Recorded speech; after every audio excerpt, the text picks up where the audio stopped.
जिंदगी भी एक नशा है दोस्त। जब चढ़ता है तो पूछो मत क्या आलम रहता है, लेकिन जब उतरता है क्या कमाल का डायलॉग है। हाँ, और अंदाज। ये थे देवानंद, सदाबहार। बिल्कुल। और आज हम उन्हीं की बात करेंगे। हमारे पास काफी कुछ है उनके बारे में जानने के लिए। विकिपीडिया का ब्यौरा है, उनके स्टाइल का एनालिसिस। हाँ, और कुछ यादगार डायलॉग्स भी हैं। और वो एक अधूरी प्रेम कहानी सुरैया के साथ, उसका जिक्र भी। तो आज हम गहराई से समझेंगे कि कैसे मतलब एक नौजवान लाहौर से आके बम्बई पे छा गया। 6 दशक, ये कोई मजाक नहीं है। सही कहा। और स्टाइल आइकन कैसे बने वो, ये सब तो शुरुआत उनके शुरुआती दिनों से करते हैं। हाँ करते हैं। लाहौर से आए, गवर्नमेंट कॉलेज से अंग्रेजी साहित्य में बीए। जी। फिर अशोक कुमार की एक्टिंग देखी और बस फैसला कर लिया कि एक्टर बनना है। आगे बम्बई। और यहीं उनकी वो मशहूर दोस्ती हुई गुरुदत्त से। हाँ, यही। और वो वादा भी कि जो पहले कामयाब होगा वो दूसरे को मतलब मौका देगा। और ये वादा निभाया भी गया है हाँ, ना? बिल्कुल निभाया गया। लेकिन देव साहब की पहली फिल्म वो थी 1946 में, हम एक हैं, हिंदू मुस्लिम एकता पर। अच्छा। लेकिन असली पहचान मिली जिद्दी से 1948 में। हाँ, जिद्दी उनकी पहली बड़ी हिट थी। यहीं से वो एक स्टार के तौर पर मतलब पहचाने जाने लगे। और इसी दौरान विद्या के सेट पर उनकी मुलाकात सुरैया से हुई, जो उस वक्त की बहुत बड़ी स्टार थीं। जी हाँ, 1948 में ही सुरैया न सिर्फ बड़ी स्टार थी बल्कि गायिका भी कमाल की थी। और यहीं से वो नाव वाला किस्सा शुरू हुआ। हाँ, वही मशहूर किस्सा। कहते हैं गाने की शूटिंग थी, नाव पलट गई और देवानंद ने उन्हें बचाया। बस वहीं से प्यार शुरू हुआ। लेकिन सुरैया की नानी, वो तो बहुत सख्त थी इस रिश्ते के खिलाफ। बहुत ज्यादा। धर्म अलग था और वो देवानंद को पसंद नहीं करती थी, यहां तक कि धमकाया भी था। बाप रे, प्यार में इतनी मुश्किलें। देव साहब ने तो शादी का प्रस्ताव भी रखा था ना? हाँ, रखा था, पर सुरैया की तरफ से हिम्मत नहीं हुई। परिवार का दबाव बहुत था। कुछ लोग ये भी कहते हैं कि देवानंद चाहते थे कि वो शादी के बाद फिल्में छोड़ दें। ये बात शायद सुरैया को मंजूर नहीं थी। तो मतलब रिश्ता टूट गया। दुखद अंत। हाँ।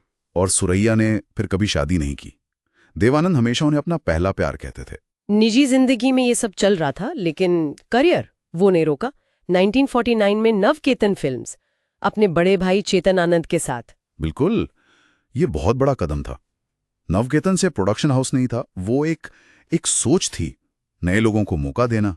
और यहीं उन्होंने गुरुदत्त से भी किया वादा पूरा किया। हाँ, 1951 में फिल्म आई बाजी।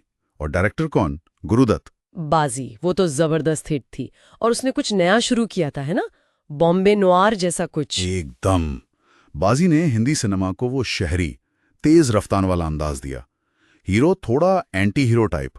इससे देवानंद की एक अलग ही इमेज बनी, मॉडर्न, थोड़ी हटके। और इसी फिल्म में उनकी मुलाकात कल्पना कार्तिक से हुई, जिनसे उन्होंने बाद में शादी की। जी। टैक्सी ड्राइवर के सेट पर 1954 में। कहते हैं लंच ब्रेक में ही शादी कर ली थी, चुपचाप। कमाल है।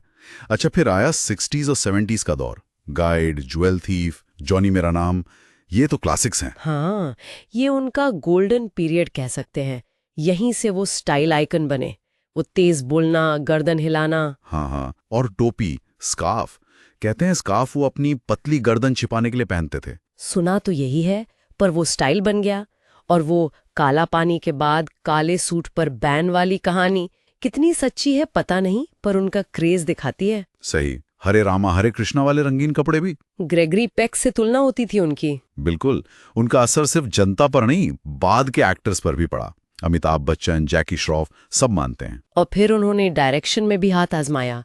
प्रेम पुजारी, हरे रामा हरे कृष्णा। हाँ, और नई प्रतिभाओं को खोजा। जीनत अमान, टीना मुनीम, ये उन्हीं की खोज थी। हरे रामा हरे कृष्णा तो उस वक्त के हिसाब से काफी बोल्ड फिल्म थी। जीनत अमान का वो अंदाज। सही कहा। वो हमेशा कुछ नया करने की कोशिश करते थे। पद्म भूषण मिला, दादा साहिब फाल्के अवार्ड मिला, ये सब उनकी लंबी कामयाब यात्रा का सबूत है। और उनके डायलॉग्स, गाइड वाला तो हमने शुरू में ही बोला, हम दोनों का वो इंसान के अंदर का लोहा अपनी चमक दिखाने के लिए मौके की ताक में रहता है। वाह, तेरे घर के सामने का जमाना किधर जा रहा है। वाकई 100 से ज्यादा फिल्में, 6 दशक, कमाल के आंकड़े। तो कुल मिलाकर देखें तो उनकी ये जो सदाबहार इमेज है, वो सिर्फ लुक या स्टाइल की वजह से नहीं थी। नहीं, बिल्कुल नहीं। वो बदलते वक्त के साथ खुद को बदलते रहे, लगातार प्रासंगिक बने रहे। हाँ, नए विषयों पर फिल्में बनाई, निर्देशन किया, नए लोगों को लाए। उनमें एक बेचैनी थी शायद, हमेशा कुछ नया करने की, जोखिम लेने का हौसला था। उनकी कहानी शायद यही बताती है कि स्टाइल के साथ अगर कंटेंट हो और थोड़ा रिस्क लेने की हिम्मत, तो आप टिके रह सकते हैं, एक विरासत बना सकते हैं। एकदम, वो रुके नहीं कभी, लगातार चलते रहे, प्रयोग करते रहे। और यही बात शायद आज भी उतनी ही जरूरी है। तो जाते जाते एक सवाल श्रोताओं के लिए छोड़ जाते हैं। हाँ। क्या आज के सिनेमा में हमें वो प्रयोग करने का, वो बने बनाए रास्ते से हटने का वैसा ही साहस दिखता है जैसा देवानंद ने दिखाया? सोचने वाली बात है।